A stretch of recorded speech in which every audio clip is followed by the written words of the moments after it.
కుటుంబం తరపున అందరికీ ఈస్టర్ శుభాకాంక్షలు. ఆంధ్ర క్రైస్తవ కీర్తన పుస్తకం నుంచి 219. యేసు లేచెను ఆదివారమున, యేసు లేచెను వేకువ జామున, యేసు లేచెను, యేసు లేచెను ఆదివారమున, యేసు లేచెను వేకువ జామున, యేసు లేచెను.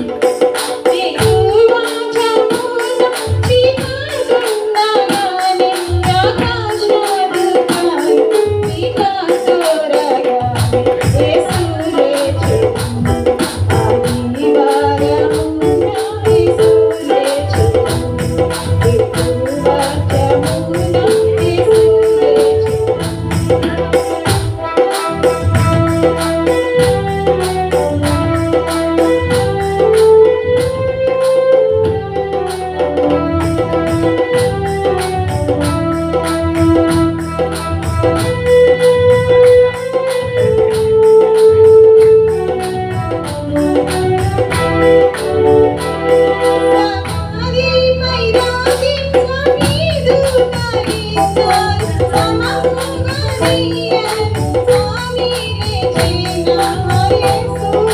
Thank you.